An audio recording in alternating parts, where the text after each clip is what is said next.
네, 오늘 말씀 보시겠습니다. 오늘 말씀은 출애굽기 32장에서 1절부터 8절까지의 말씀이 되겠습니다. 출애굽기 32장 1절부터 8절까지의 말씀을 다 같이 교독하시겠습니다.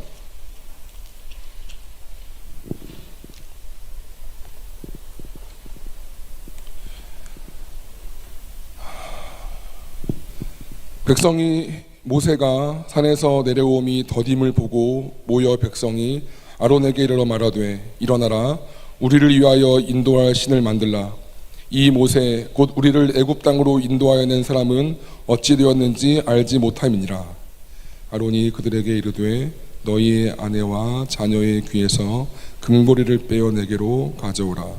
모든 백성의 그 귀에서 금고리를 빼어 아론에게로 가져가매 아론이 그들의 손에서 금고리를 받아 부어서 조각칼로 새겨 송아지 형상을 만드니 그들이 말하되 이스라엘아 이는 너희를 애굽 땅에서 인도하여 낸 너희의 신으로다 하는지라. 아론이 보고 그 앞에 제단을 쌓고 이에 아론이 공포하여 이르되 내일은 여호와의 절일이니라 하니 이튿날에 그들이 일찍 일어나 번제를 드리며 화목제를 드리고 백성이 앉아서 먹고 마시며 일어나서 뛰놀더라. 여호와께서 모세에게 이르시되 너는 내려가라. 내가 애굽 땅에서 인도하여 낸 내 백성이 부패했도다. 다 같이 합독하시겠습니다. 그들이 내가 그들에게 명령한 길을 속히 떠나 자기를 위하여 송아지를 부어 만들고 그것을 예배하며 그것에게 제물을 드리며 말하기를 이스라엘아 이는 너희를 애굽 땅에서 인도하여 낸 너희 신이라 하였도다. 아멘. 내가 만든 하나님은 우상이다. 내가 만든 하나님은 우상이다 라는 제목으로 하나님 말씀을 증거하겠습니다. 여러분 너무나 반갑습니다. 오늘은 날씨가 좋아서 그런지 더 소수 인원이 모였는데요. 그만큼 더 귀하고 함께 예배 드릴 수 있어서 너무나 감사합니다. 지금부터 드리는 한 30분의 이 말씀 시간이 우리 모두에게 주님의 음성을 듣는 귀한 시간이 되기를 바랍니다. 오늘의 말씀은 이스라엘의 그 금송아지 우상 숭배에 관한 그런 사건입니다. 마이크 잠깐 울리는데 좀 잡아주실래요? 홍해를 건넌 후에 하나님은 이스라엘에게 만나와 메추라기를 통해서 양식을 공급했습니다. 그렇죠? 그리고 반석에서 나오는 물을 통해서 우리 지난 시간에 본 것처럼 음료를 공급하셨습니다. 그리고 절대 이길 수 없었던 아말렉과의 싸움을 이길 수 있도록 승리를 주셨습니다. 이와 같은 일련의 기적 같은 사건들을 통해 하나님은 이스라엘 백성에게 나는 그들에게 공급하고 그들을 보호하는 하나님이심을 알려주셨습니다. 그리고 이후 출애굽기 19장에서 하나님은 이스라엘 백성을 신의 산으로 인도하시는데 마침내 그곳에서 이스라엘 백성들을 향한 비전을 그들을 출애굽했던 궁극적인 그 이유에 대해서 선포하십니다. 우리 다 같이 말씀을 펴서 읽겠습니다. 출애굽기 19장 4절에서부터 7절까지의 말씀, 하나님의 비전이 담아 있는 이 말씀을 받들어 읽겠습니다. 19장 4절에서 7절까지 말씀입니다. 110면에 있습니다. 합독하십니다. 시작. 내가 애굽 사람에게 어떻게 행하였음과 내가 어떻게 독수리 날개로 너희를 업어 내게로 인도하였음을 너희가 보았느니라. 세계가 다 내게 속하였나니 너희가 내 말을 잘 듣고 내 언약을 지키면 너희는 모든 민족 중에서 내 소유가 되겠고 너희가 내게 대하여 제사장 나라가 되며 거룩한 백성이 되리라. 너는 이 말을 이스라엘 자손에게 전할지니라. 이것이 이스라엘 백성들을 향한 하나님의 비전이었습니다. 모든 세계가 하나님께 속해 있는데 그 중에서 이스라엘을 선택해서 제사장 나라가 되게 하고 거룩한 백성이 되게 하는 것, 이것이 이스라엘을 출애굽시키고 이스라엘을 향한 하나님의 궁극적인 비전이었습니다.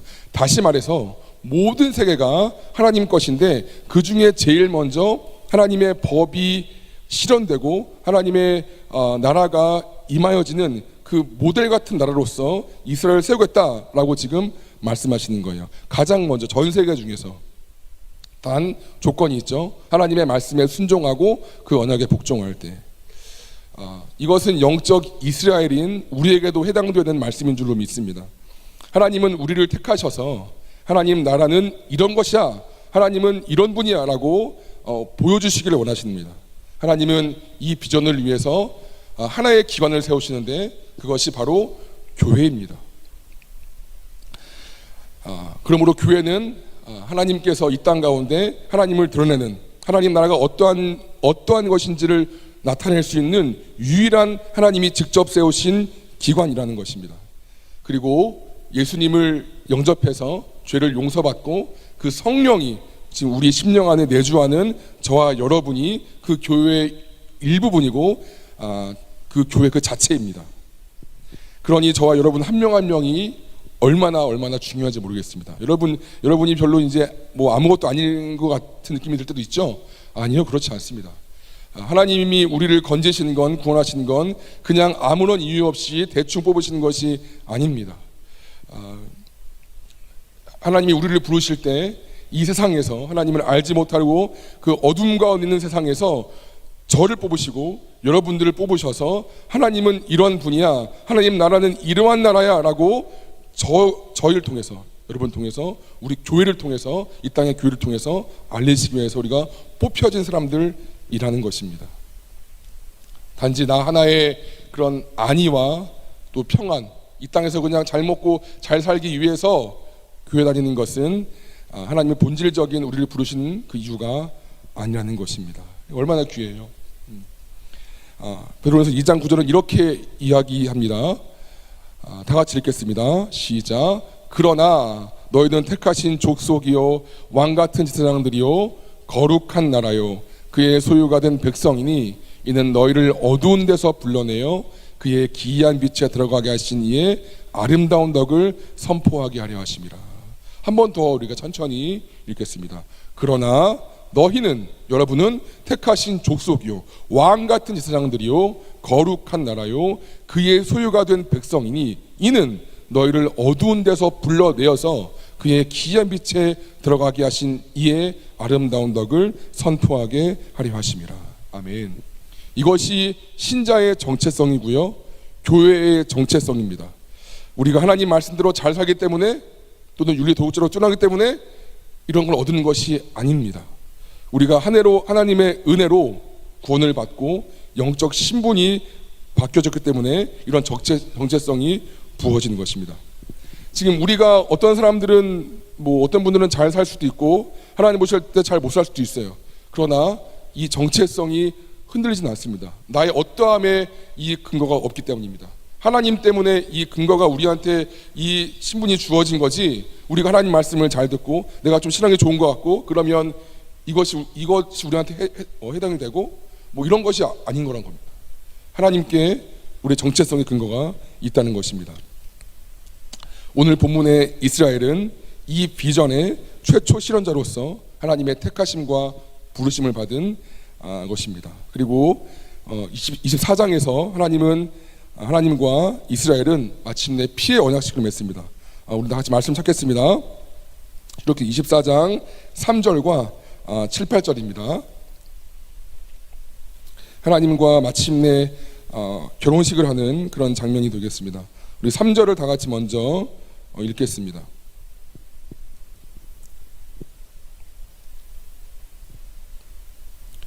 네, 3절 다 찾으셨지요? 네, 읽겠습니다. 시작. 모세가 와서 여호와의 모든 말씀과 그의 모든 율례를 백성에게 전하매 그들이 한 소리로 응답하여 이르되 여호와께서 말씀하신 모든 것을 우리가 다 준행하리이다. 7, 8절을 그 다음에 읽겠습니다. 시작. 언약서를 가져다가 백성에게 낭독하여 듣게 하니 그들이 이르되 여호와의 모든 말씀을 우리가 준행하리이다. 모세가 그 피를 가지고 백성에게 뿌리며 이르되 이는 여호와께서 이 모든 말씀에 대하여 너희와 세우신 언약의 피니라. 여러분, 마침내 하나님과의 언약식을 체결합니다. 여러분, 피는 뭐죠? 피는 생명입니다. 하나님과 이스라엘이 생명을 걸고 목숨을 걸고 마치 부부가 결혼 사역을 하듯 이렇게 하나님과 하나님 백성으로서의 언약을 세우는 장면이 지금 묘사되어 있는 것입니다. 이것은 수백 년 전에 아브라함과 이삭과 야곱에게 하셨던 언약, 내가 너로 큰 민족을 이루고 너를 내가 번성케 하며 내가 너에게 복을 줄 거야. 그 최초 언약이 어디에 있죠? 창세기 12장에 있죠. 우리가 예전에 한번 봤었죠. 창세기 12장에서 하나님이 아브라함을 불러내시면서 내가 너로 큰 민족을 이루고 너는 복의 근원이 될 거야. 이 한 사람에게 하셨던 그 창세기 12장에서의 언약이 한 민족이 되어서 출애굽기 24장에서 바로 그 비전의 성취를 보이고 있다는 것입니다. 얼마나 감격스러운 순간이에요. 우리는 언약을 잊을 때가 많아요. 하나님 말씀을 우리한테 주셔도 우리는 모를 때가 많아요. 그런데 하나님은 한 번도 자신하셨던 그 언약을 잊지 않았습니다. 그리고 수백 년 동안 그 언약을 성취하기 위해서 묵묵히 진행해 오셨고 마침내 그 수백 년 이후에 오늘 이 부분에서 하나님과 그 한 민족이 된 이스라엘과 하나님이 언약을 차렸다는 거예요. 여러분, 이스라엘이 믿음이 있어서 뭔가 뛰어나서 이 언약이 성취되었을까요? 하나님께서 이스라엘이 이 언약을 체결할 만한 뭔가 있어서 이것이 되었을까요? 아니요, 그렇지 않습니다. 우리 봤잖아요. 불평했고 원망했고 믿음이 없었어요. 그러나 하나님은 하나님 자신으로 인해 하나님 자신의 열심으로 수백 년 전에 하신 그 약속을 이루어 나가신 것입니다. 그러니 여러분 하나님이 포기하시기 전까지 포기하시지 말기를 바랍니다. 하나님께서 그만이라고 말하기 전까지 멈추지 말기를 바랍니다. 지금 여러분의 상황이, 저는 물론 다 모르지만 여러분의 상황이 힘들고 매우 어려울 수도 있어요. 그러나 이스라엘이 애굽의 노예로서 겪은 그 400년의 긴 시간, 그 고통스럽고 노예로서 겪은 그 긴 시간은 70여 명이었던 이스라엘 족속이 200만 명이 넘는 한 민족을 이루게 되었던 어미의 뱃속이었고 하나님의 꿈이 실현되는 영적 인큐베이터였습니다. 그 시간들을 피하고 싶었고 그 시간들을 멀리하고 싶었지만 하나님 입장에서 봤을 땐 하나님의 꿈을 이루는 그런 시간이었다는 것입니다. 내가 바라는 상황이 정작 내게 독이 될 수도 있고 내가 괴로워하는 상황이 오히려 내게 득이 될 수도 있습니다. 여러분, 키는 열쇠는 그럼 누구한테 있을까요? 하나님께 있겠죠. 모든 것을 알고 계시는 하나님께 있습니다. 나는 지금 내가 원하는 상황이 이루어지기를 원하고 이 괴로운 상황들이 없어지기를 원하고 당장의 눈앞의 것들을 바라보지만 우리는 큰 그림을 몰라요. 마치 이스라엘 백성이 그 400년의 노예 기간이 왜 우리한테 왔을까 그 많은 고민을 했던 것처럼, 그러나 하나님의 비전은 오늘 24장에서 실현되었다는 것입니다. 그러니 여러분, 사나 죽으나 좋으나 힘드나 하나님만 바라보고 하나님만 붙드는 우리 모두가 되기를 기도합니다. 그렇게 하나님과의 감격스러운 언약식을 맺은 후에 하나님은 율법과 계명이 적힌 돌판을 주시기 위하여서 모세를 시내 산 위로 부르십니다. 모세야, 올라와라. 내가 너에게 언약을 그 율법을 알려주고 그 돌판을 내가 써서 줄게라고 해서 모세만 그 하나님께로 부릅니다. 그리고 이때부터 40주야면 거의 10개월이죠. 거의 10개월 동안 모세는 시내산에 머무르며 하나님께 1:1 과외 율법 수업을 받습니다. 그것이 25장부터 31장까지의 말씀입니다. 두둥. 그런데 문제는 이제 시작되는 거죠. 우리 본문 32장 1절과 4절을 다시 한번 읽겠습니다. 모세가 올라갔어요. 하나님께 지금 수업받고 있죠. 같이 한번 읽겠습니다. 32장 1절에서 4절 말씀을 시작. 백성이 모세가 산에서 내려옴이 더딤을 보고 모여 백성이 아론에게 이르러 말하되 일어나라, 우리를 위하여 우리를 인도할 신을 만들라. 이 모세 곧 우리를 애굽 땅에서 인도하는 사람은 어찌 되었는지 알지 못함이니라. 아론이 그들에게 이르되 너희의 아내와 자녀의 귀에서 금고리를 빼어 내게로 가져오라. 모든 백성이 그 귀에서 금고리를 빼어 아론에게 가져가매 아론이 그들의 손에서 금고리를 받아 부어서 조각칼로 새겨 송아지 형상을 만드니 그들이 말하되 이스라엘아 이는 너희를 애굽 땅에서 인도하여 낸 너희의 신로다 하는지라. 아이고, 모세가 올라갔는데 안 내려오는 거예요. 그래서 그들의 눈에 영적 도자인 모세가 눈에 보이지 않자 그들의 믿음이 떨어졌어요. 백성은 아론에게 있어서 우리를 위하여 인도할 신을 만들라고 재촉을 합니다. 모세가 죽었는지 살았는지 모르겠다는 거예요. 모세가 안 보이니까 모세를 통해 보였던 하나님의 임재가 있는지 없는지 모르겠다는 거예요.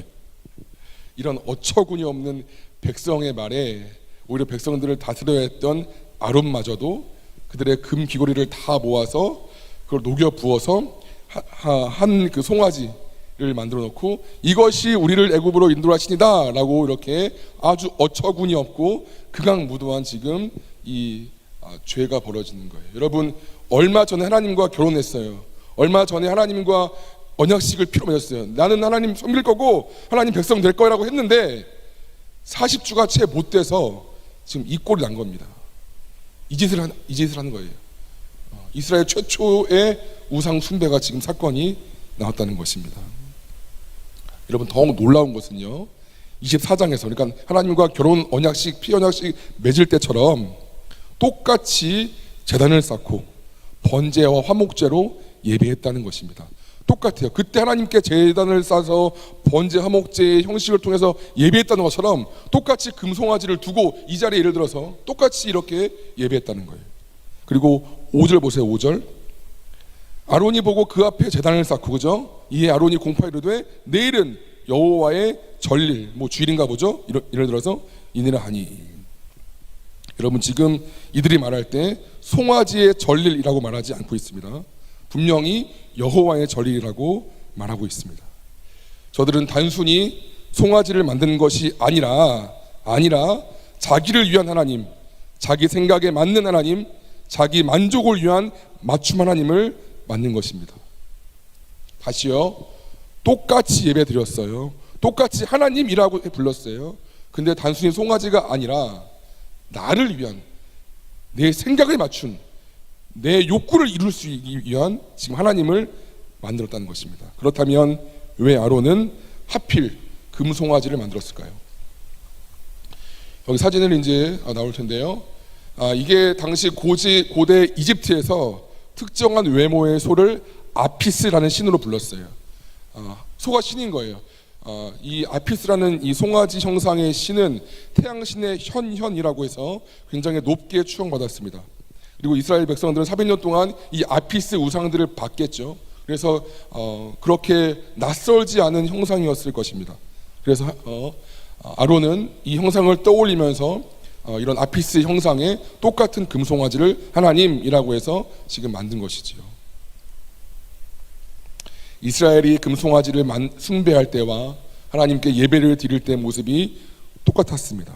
용어도 행위도 같았습니다. 다만 다른 것은 예배 대상이 아브라함의 하나님, 이삭의 하나님, 야곱의 하나님 여호와가 아닌 것이고 자기를 위한 자기 신을 숭배했다는 것에 그 차이점이 있다는 것입니다.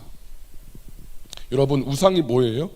우리가 우상 앞에 절하지 않는다라고 우상 많이 얘기하는데 여러분이 생각하는 우상이 어떤 거예요? 한번 물어볼까요? 졸리니까. 인천 형제, 우상이 뭐야? 우상. 동원 형제, 우상이 뭐예요? 크게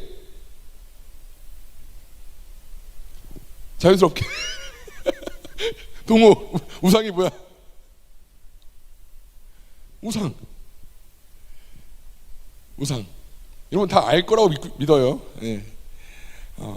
하나님 말고 다른 신을 하나님처럼 숭배하는 것 우상이지요. 하나님보다 더 사랑하는 것, 하나님보다 더 의지하는 것, 하나님 자리에 하나님 말고 하나님처럼 생긴 걸 놓아두는 것 다 우상일 수 있습니다.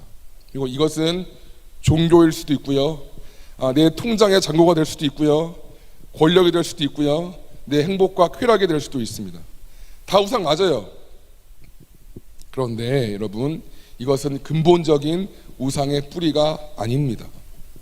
우상 맞는데 이건 근본적인 뿌리가 아니고 그냥 보이는 현상이에요. 내가 추구하는 안정감, 내가 추구하는 어떤 경제력, 내가 추구하는 하나님 같은 그것은 우상 맞는데요, 근본적인 뿌리가 아니라는 것입니다.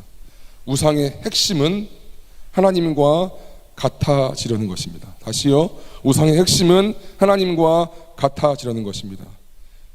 창세기 3장 5절을 우리가 떠올려 보면 이렇게 말씀합니다. 너희가 그것을 먹는 날에는 너의 눈이 밝아져 하나님과 같이 되어 선악을 알 줄 하나님이 아심이라. 그 뱀이 하와를 유혹할 때 이 말로 유혹해요. 하나님과 같이 될 거야. 이걸 유혹해요. 다른 것이 아니었어요. 네가 눈이 떠져서 너도 하나님처럼 될 거야 라고 지금 최초 유혹하는 장면입니다. 진짜 하나님의 다스림에서 벗어나서, 하나님의 명령과 말씀에서 벗어나서 내가 마치 하나님인 듯 내 마음대로, 내 중심대로, 내 생각대로 하고 싶은 대로 한다는 것입니다.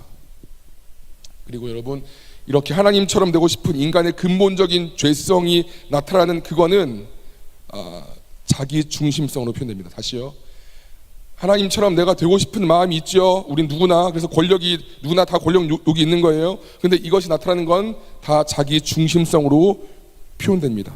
우리 1절과 8절을 다시 한번 볼게요. 1절 8절 다시 한번 볼게요. 본문입니다.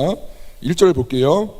네, 다 같이 좀 펴서 볼게요. 우리 여러분, 내가 눈으로 볼 때도 마음에 오기 때문에. 시작. 백성이 모세가 산에서 내려옴이 더딤을 보고 모여 백성이 아론에게 이르러 말하되 일어나라, 우리를 위하여 우리를 인도하시는 만들라. 여기까지. 누구요? 우리를 위하여 라고 지금 말하고 있어요. 우리 8절을 볼게요. 8절 보시겠습니다. 제가 읽어볼게요. 그들이 내가 그들에게 명령한 길을 속히 떠나 자기를 위하여. 누구를 위하여? 자기를 위하여, 우리를 위하여, 자기를 위하여. 명백한 자기 중심성이라는 것입니다. 여러분 꼭 기억하시기 바랍니다. 자기 중심성이 우상의 뿌리입니다. 모든 우상 숭배는 여기에서 파생합니다. 하나님이 아니라 내가 내 인생의 중심이자 주인이고, 하나님이 아니라 내가 만족해야 되고, 하나님이 아니라 내가 통제해야 되고, 하나님이 아니라 내 뜻과 내 계획이 실현되어야 한다는 것이 우상 숭배의 기본적인 뿌리라는 것입니다. 하나님 없지요. 하나님은 없고 누구만 있어요? 나만 있는 것입니다. 나만 있는 것이, 이것이 진짜 우상 숭배라는 것입니다. 우리 한번 자신에게 솔직해졌으면 좋겠습니다. 여러분, 하나님이 좋으세요? 우상으로 표현되는 것들 뭐가 있을까요? 돈이 좋으세요? 만족이 좋으세요? 좋은 것들 뭐가 있을까요? 하나님이 좋으세요? 우상이 좋으세요? 우리는 입으로는 하나님을 사랑합니다. 저도 마찬가지예요. 라고 고백하지만, 삶을 여러분 면밀하게 한번 잘 돌아보세요.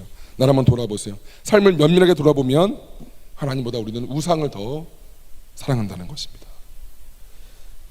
왜냐하면 여러분, 하나님은 우리 마음대로 할 수가 없어요. 절대로.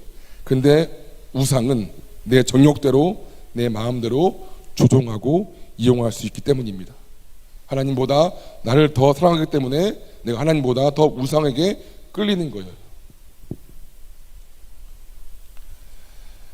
이스라엘 백성들은 금송아지 하나님을 숭배하는 것이 아닙니다. 아피스 신에게 절했지요. 그러나 궁극적으로 그들은 그 송아지를 숭배하는 것이 아닙니다. 금송아지를 이용해서 누구를요? 자기를 숭배한 것입니다. 자기를 숭배했다고요. 결국 우리가 하나님과 그분의 말씀보다 돈과 성, 섹스와 명예와 권력과 쾌락과 안정과 경쟁력과 사람들의 인정을 더 추구할 때 우리는 궁극적으로 그것을 숭배하는 것이 아니라 그것을 내가 이용해서 나를 하나님처럼 내가 스스로 숭배한다는 것입니다. 그것들을 통해 하나님처럼 되고자 하는 자신을 숭배한다는 것입니다. 이것이 자기 중심성의 무서운 죄라는 것입니다. 그 예를 한번 우리가 말씀 통해서 보겠습니다. 마태복음 19장을 볼게요. 마태복음입니다. 신약입니다. 마태복음 19장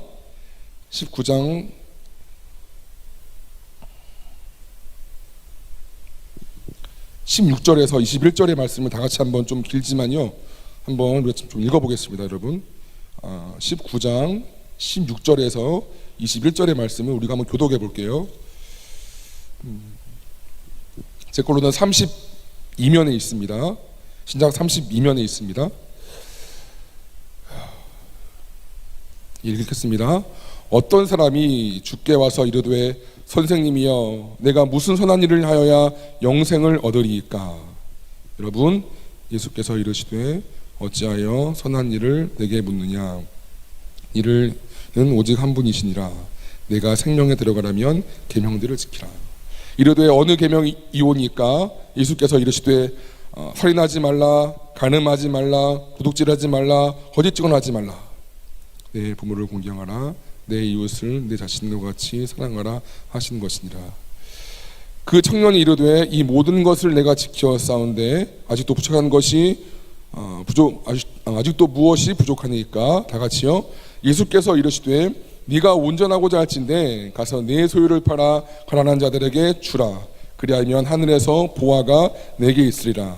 그리고 와서 나를 따르라 하시니. 그 다음까지 읽을게요. 제가 읽겠습니다. 그 청년이 재물이 많으므로 이 말씀을 듣고 근심하여 가니라. 여러분, 이 청년은 영생의 영적인 것에 어느 정도 관심이 있었습니다. 그렇죠? 그래서 예수님 말씀하신 그 10계명 5에서부터 9까지 부모를 공경하라, 살인하지 말라, 간음하지 말라 등등의 그런 계명들을 잘 지켰다고 말했어요. 청년이 묻습니다. 아직도 무엇이 부족할까요? 이 아직도라는 말을 통해서 영생을 얻기 위해 이만큼 경건하게 살려고 했다는 그런 어필을 하면서 뭔가 은근한 자신감을 좀 느낄 수 있는 것 같습니다. 근데 여러분, 예수님 말씀하세요. 네가 온전하고자 할진대 소유를 다 팔아서 가난한 사람들에게 주고 나를 따르라. 내 주님 하면 좋겠는데 그러지 못했어요. 22절을 보니까 그 청년이 재물이 많으므로 이 말씀을 듣고 근심하여 가니라. 그러나 청년은 결국 예수님보다 영생보다 재물을 택합니다. 여러분, 이 청년은 5에서 9계명까지 잘 지켰을지 몰라요. 그러나 나 위에는 다른 신들을 섬기지 말라라고 했던 제1계명을 지키지 못했습니다. 이 부자 청년이 왜 재물을 포기하지 못했을까요? 재물이 좋아서? 돈이 좋아서? 그러면 왜 우리는 우리의 우상들을 포기하지 못할까요? 이는 부자 청년에게 있어서 재물이라는 것은 자신을 지켜주고 보호해줄 힘이자 권력이었기 때문이었습니다. 다시요, 단순히 돈이 많아서 이것을 쓰기 위해서가 아닌 것이고요. 이 청년에게 있어서 이 재물이라는 것은 자기를 하나님처럼 대하고 자기를 하나님처럼 보호해줄 그런 하나의 방편이었기 때문이었습니다. 근데 어떤 사람에게는요, 이 재물이라는 그 청년의 수단이 어떤 사람에게는 배우자나 연인일 수 있어요. 어떤 사람에게는 내 자녀일 수 있어요. 어떤 사람에게는 대학이나 또는 취업이나 경력일 수 있어요. 그래서 그것이 거기에 딱 걸리면 하나님보다 더 앞세웁니다. 그것을 잃어버릴까봐 절절맵니다. 왜? 그것이 나를 지키는 하나님이니까. 지금 청년이 5에서 9계명 말할 때는 당당했어요. 근데 예수님 바로 그 청년을 꿰뚫어봤죠. 그 재물을 딱 말하니까 그게 본인의 하나님이었거든. 그러니까 아무 말도 지금 못하는 것입니다. 여러분은 무엇이 여러분의 파워입니까? 여러분을 힘있게 하는 그 파워는 뭐예요? 주님이 그것을 포기하고 나를 섬기려고 하면 여러분 그것을 포기할 수가 있겠습니까? 만약 우리도 부자 청년처럼 우리의 그것을 따른다면 우리는 결국 나 자신을 섬기는 우상 숭배자가 된다는 것입니다. 제가 더 하나만 더 얘기하고 마치겠습니다. 관련해서 우리가 더 조심해야 할 것은 뭐냐면 심지어 신앙생활 이 자체가 우상 숭배가 될 수 있다는 것입니다. 신앙생활이 어떻게 우상 숭배라니요? 우리가 지금 하나님 예배하고 있잖아요 라고 여러분 물을 수도 있겠어요. 여러분 아까 말씀을 기억하면 청년은 분명히 영생을 얻기 위해 제가 뭘 더 지켜야 됩니까? 어떤 계명을 더 지켜야 할까를 물었어요. 근데 예수님은 그 답변이 참 재밌는데, 예수님은 뭘 더 지켜라가 아닌 것이고 나를 따르라고 말씀하시는 거예요. 다시요, 청년은 내가 지키는 것 외에 하나님 내가 영생 얻으려면 뭘 더 할까라고 그 영생의 계명을 물었어요. 근데 이 예수님께서 말씀하실 때 계명이 아니라 너의 가짜 하나님 그거 버리고 나를 따라오너라 라고 지금 말씀하시는 거예요. 너 자신을 포기하고 나를 따라라는 것이 먼저입니다. 영생은 여러분 단순히 내가 어떤 말씀을 지켰고 뭐 했고가 아닌 것이고 예수님을 나의 중심 삼는 것입니다. 자기 중심성을 갖고 계명을 지키는 것이 왜 안 될까요? 열심히 11조하고 열심히 주일예배 나오고 열심히 봉사하고 열심히 너무 좋잖아요. 이건 선한 거라고 분명히. 근데 왜 그 전에 자기 중심성, 내가 내 인생의 주인된 상태에서 이걸 하면 왜 안 될까요, 여러분? 우리는 거룩한 계명조차 우상으로 만들어 버리기 때문입니다. 내가 계명 지키고 말씀 지키고 하는 것이 하나님께 영광을 올려드리지 않고 이것조차도 자기 공로, 자기 의, 자기 마일리지, 자기 포인트를 쌓는 거가 되기 때문입니다. 그래서 오늘 말씀하시는 거예요. 너 계명 더 지키지 마. 그거 말고 하나님 너 그 가짜님 버리고 나를 따라와. 지금 그렇게 말씀하시는 거예요. 그래서 여러분 계명을 지키는 것보다 더 중요한 건 우리 마음의 중심에 예수님이 주인된 삶이라는 거예요. 그게 전제라는 거예요. 그거 없이 내가 내 인생에 준다면 심지어 말씀 전은 저도 나 설교 이렇게 잘했네. 이게 나의 교만이 되고 이게 나의 우상이 될 수 있다는 거예요. 겉으로는 예배에 빠지지 않고 드리고 헌금 잘하고 등등등등 잘하는 것처럼 보이나 다 자기를 섬기기 위한 신앙생활이었지. 자기를 은근히 드러내기 위한 신앙생활이었지. 아니 종교생활이었지. 예수님을 따르는 삶이 아닐 수 있다는 것입니다. 얼만큼 무서운 말인지 모르겠어요. 우리 6절을 다시 피셔서 보시겠습니다. 본문 32장 6절을 다시 한번 펴서 보실게요. 네, 131면에 있습니다. 네, 6절을 다 같이 한번 읽겠습니다. 6절이요. 시작. 이튿날에 그들이 일찍이 일어나 번제를 드리며 화목제를 드리고 백성이 앉아서 먹고 마시며 일어나서 뛰놀더라. 뭐예요? 백성이 앉아서 먹고 마시며 일어나서 뛰놀더라. 번제와 화목제를 통해서 제단을 통해서 동일한 예배를 드리지만 결국 금송아지 앞에서 자신들의 육체의 정욕, 세상의 쾌락을 마음껏 분출하고 있는 모습을 볼 수 있습니다. 백성이 앉아서 먹고 마시며 일어나서 뛰놀더라. 어떻게 해요? 이방 제사들 하는 것처럼 똑같이 하나님 교회에서 예배 드리는데 하나님 교회에서 예배 드리는 척하고 있는데 그 마음은 그 중심은 똑같다는 말이에요. 세상과 다를 바 없다는 말이에요. 누구를 위해서? 나를 위해서 지금 이 얘기하는 거예요. 이것은 이스라엘 백성들이 출애굽하여 노예에서는 해방되었지만 여전히 애굽을 버리지 못하고 세상 관념 속에 하나님을 끼워 맞추고 있는 그 모습을 보여준다는 것입니다.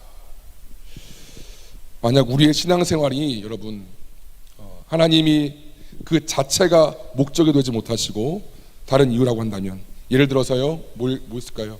교인들의 인정이나 교우들과의 사귐이나 또는 체면이나 어떤 세상적인 기도 소원 성취나 아니면 교회 안에서의 지위나 심지어 보험 들어놓듯이 예수님의 말씀과는 전혀 무관한 삶을 살면서 단지 천국행 티켓을 얻기 위해서 그런 마음으로 이 교회 생활, 아니 이 종교 생활을 하면 이건 다 우상 숭배라는 것입니다. 똑같아요. 이 신앙생활이란 그것만 껍데기를 씌웠지 세상에서 다른 거랑 다를 바 없단 말이에요. 내가 목사네, 내가 장로네. 근데 뭐 어쩌라는 거예요? 어쩌라고? 내가 높임 받으려고 그러고 내가 뭔가 했다는 걸 내가 은근히 박수 받기를 그런 바라는 마음도 있고, 마찬가지예요. 내가 뭘 했네. 아니요. 우리의 모든 봉사는 모든 하나님 섬김은 우리를 구원하신 그 은혜의 감격적인 그 발로에서 기꺼이 드리는 것이지 나의 마일리지를 쌓기 위한 것이 절대 아닌 것입니다. 우리는 본문 속의 이스라엘 백성들처럼 이렇게 된다면 우리만의 금송아지를 십자가는 여기 있고 하나님 부르는데 내 마음에는 이 아피스 금송아지를 세워놓고 하나님이라 부르면서 그럴싸하게 이 교회에서 나란 우상을 내가 섬기는 것입니다. 아, 정원사님, 아, 저 장로님, 아, 저 임원, 저 누구. 하나님 없어요. 나만 있는 거지. 여러분, 제 장모님께서 여자 목사님이세요. 그리고 저는 장모님의 권유로 기도로 이 신학의 길을 걷게 되었습니다. 근데 그분이 평신도이실 때 참 많이 기도를 많이 하셨고 너무나 제가 참 존경을 마다하지 않은 목회자신데요. 철학 기도를 10년 동안 하시고 아침에 또 장사하시고 굉장히 많이 기도하시는 분이에요. 교회에서 다 인정하셨대요. 정집사 정말 당신 같은 사람 없어. 담임 목사까지도 당신이 최고야. 구역장 하시고 뭐 하시고 그 바쁜 중에서 누가 봐도 참 인정할 만한 하나님의 사람이었다는 거예요. 근데 어느 날 그 교회에서 철학기도를 하시는데 너무나 삶이 힘들어서 하나님 왜 이렇게 힘들어요? 제 삶이 왜 이렇게 힘들어요? 왜 이렇게 뭐가 없고 힘들어요? 라고 이렇게 한탄하시면서 기도하실 때 하나님 그러시다는 거예요. 네가 그 신앙생활 날 위해서 했니? 널 위해서 했지. 네가 밤새 부르셨던 그 기도 날 위해서 했니? 널 위한 거지. 그 말씀을 듣는데 완전 꼬꾸랐다는 거예요. 자기는 그렇게 밤새 철학기도 하고 밤새 열심히 교회를 섬겼는데 정작 돌아보니 그 모든 것들이 하나님이 위한 것이 아니라 날 위한 것이라는 거예요. 결국엔 그 말씀을 듣자마자 완전히 땅에 꼬꾸라져 가지고 밤새도록 회개하시면서 회심했다는 그런 말씀을 간증을 제가 많이 들었습니다. 여러분 한번 돌아보세요. 여러분 날 위한 신앙생활이에요? 하나님을 위한 신앙생활이에요? 날 위한 봉사예요? 하나님을 위한 봉사예요? 저는 저를 위한 사역이에요? 저의 꿈을 위한, 저의 자신을 위한 뭐 그거예요? 아니면 정말 하나님 받으시기에 하나님 보실 때 합당한 사역일까요? 늘 저는 좀 돌아봅니다. 왜냐하면 하나님이 지난 교회에서 사역하실 때 너 지금 주말 알바하냐? 그러시더라고요. 저한테 너무 행복해, 너무 좋았어요. 근데 하나님 그러시는 거예요. 나름 열심히 했는데 너 지금 주말 알바 뛰냐? 그러시더라고요. 하나님 받으실 만한 게 아니었다는 거예요. 여러분의 모든 주일 예배 섬김은 우상이 하나님이에요. 우리는 이 본문을 대함에 있어서 정말 진지하게 청년들이요, 여러분의 평생의 신앙생활하면서 이 본문을 정말 진지하게 대하셔야 합니다. 나는 하나님을 예배하고 있는가? 나는 하나님을 이용하고 있는가? 나의 삶과 신앙은 하나님 중심인가? 나 중심인가? 나는 하나님의 뜻대로 변화되려고 하는가? 하나님을 내 뜻대로 바꾸려고 하는가? 나는 하나님을 섬기는가? 하나님이 날 섬기기를 원하시는가? 이게 되게 한 끗 차이거든요. 겉으로 보면 별 차이가 안 나는데 이게 굉장히 아주 세밀한 부분이라고. 근데 굉장히 차이는 큰 거예요, 여러분. 한 개는 선이고 한 개는 악이란 말이에요. 근데 우리 한국교회 안에 너무나 많은 사람들이 자기 중심적인 삶, 자기 중심적인 신앙생활을 하면서도 자신은 하나님을 섬긴다고 착각하고 있습니다. 자신들의 우상을 세워놓고 그것들을 그리스도의 이름으로서 섬김으로써 내가 만든 하나님을 따르고 있다는 것입니다. 유대교의 율법주의, 로마 가톨릭의 어떤 의식주의, 그리고 기독교의 어떤 교권주의, 개인주의, 기복신앙의 다 그런 것들이에요. 자신들의 전통, 자신들의 체계, 교황, 기독교의 어떤 교권 다 썩을 우상들이라는 것입니다. 예수님은 이 종교 체계, 이 종교 시스템과 싸우기 위해서 온몸으로 부딪히는 분이신 거예요. 이 땅 가운데. 당시에는 그것이 유대교였죠. 하나님이 예수님 이 땅 가운데 지금 오신다면 우리들이 믿는 기독교를 보고 어떻게 말씀하실까? 예수님은 그걸 깨뜨리려고 왔던 분이라는 거예요. 그 우상이 아닌 듯 했던 그 우상들을 깨뜨리시기 위해서.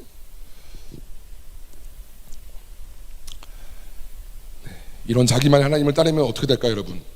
결국 고난이 오면 반드시 다 무너집니다. 평소에는 별 차이 안 나요. 진짜 믿는 사람이나 별로 안 믿는 사람이나 잘 모른다고. 근데 고난이 오고 어려움이 오고 그러면 반드시 이 우상 하나님을 믿었던 사람들은 반드시 그 신앙이 무너집니다.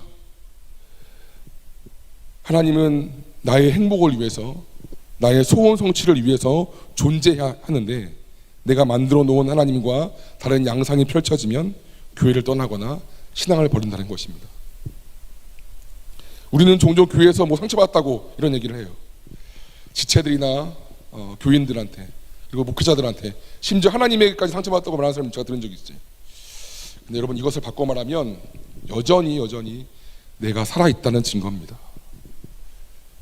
나 중심적인 신앙생활을 한다는 거예요. 여러분, 우리의 시선이 하나님을 향해 있으면 그 사람이 그러거나 말거나 신경도 안 쓰는 거야. 그냥 넘어간다고. 그걸 마음에 품을 필요가 없다고. 근데 거기에 매이고 아파하고 상처를 받았네, 만들었네. 이건 다 내가 중심적인 신앙인 거예요. 여기 다 죄인들이 모인 곳이잖아. 목사요? 마찬가지예요. 거기에 연연하지 마요. 거기에 너무 뺨 빼지 말라고. 우리의 시선은 하나님을 향하는 거예요. 하나님. 그러면 어떤 것도 내 마음 흔들 수가 없다는 거예요. 마지막으로 말씀 두 구절만 보고 말씀 마치겠습니다. 마태복음 16장 말씀입니다. 같이 읽어보시오. 시작. 이에 예수께서 제자들에게 이르시되 누구든지 나를 따라오려거든 자기를 부인하고 자기 십자가를 가지고 나를 따를 것이니라. 누구든지 제 목숨을 구원하고자 하면 잃을 것이요 누구든지 나를 위하여 제 목숨을 잃으면 찾으리라. 누구든지 나를 따라오려거든, 나의 제자가 되려거든, 너희가 찐 신앙인이 되려거든 자기를 부인하고 자기를 디나이하고 너의 십자가를 지고 나를 따를 것이라. 누구든지 네 목숨을, 너의 자아를, 너의 그 우상들을, 너의 마음을 구원하고자 하면 잃을 것이요 누구든지 예수님이 중심돼서 그 목숨을 잃으면 구원하리라. 다음 말씀 보겠습니다. 내가 이르노니 너희는 성령을 따라 행하라. 그리하면 육체의 욕심을 이루지 아니하리라. 성령을 따라 행하라. 그리하면 육체의 욕심을 이루지 아니하리라. 여러분, 신앙생활은 자기 부인과 성령을 쫓는 삶이 끝이에요. 다시요, 진짜 찐 신앙생활은 자기를 부인하는 삶, 그리고 그 이후에 성령님을 따라가는 삶 끝이라고. 복잡하지 않아요. 근데 자기를 부인하지도 않아. 그러니까 육체의 삶을 따라 그대로 신앙생활해. 그러니 자기 중심적인 신앙생활이고, 자기는 잘 있는 줄 알아. 사람들은 다 그 위에 직분을 줘. 그러니 한국교회가 무너지는 거예요. 사랑하는 청년들이여, 저를 포함해서 우리는 이러지 않았으면 좋겠습니다. 우리는 찐 하나님답게 하나님을 높여드리는 그런 사람이 되었으면 좋겠습니다. 하나님 보실 때 교회가 큰 거요? 작은 거요? 아니요. 우리 모임 적은 거요? 사람 많은 거요? 아니요. 그거 중요하지 않아요. 하나님 보실 때 인정하는 건 정말 네가 네 자기 중심성, 그 교만함 버리고 예수님이 주인 돼서 그 주인된 모습으로 나를 따라오고 있느냐, 그거 본다는 거. 그거 본다는 거. 그것만이 하나님 받으시는 거예요. 그것만이. 목사고 장로는 다 필요 없어요, 여러분. 이건 그냥 기능적인 구분인 거고, 그냥 그 역할을 감당하기 위해 부르심이지, 어떤 우리 사랑하는 청년들이, 저도 아직 잘 안 돼요. 얼마나 저도 제 마음에 우상들이 많은지 모르겠어요. 얼마나 많은지 모르겠어요. 좋은 교회 가고 싶고, 좋은 더 많은 사람이 받고 싶고, 똑같아. 다 죄인이야. 근데 계속 나를 부인하면서, 회개하면서, 하나님 원하시는 자기 중심적이 아니라 예수 중심적인, 성령 중심적인 신앙생활을 하기를 간절히 축원합니다. 그럴 때 하나님의 은혜가 우리 가운데 있고, 우리 교회는 더 그렇게 건강하게 되어진다는 것입니다. 오늘 이 말씀을 반드시 기억해서 나의 아피소상 말고요, 나의 찐 하나님을 섬기는 우리 모두가 되기를 간절히 축원합니다. 아멘.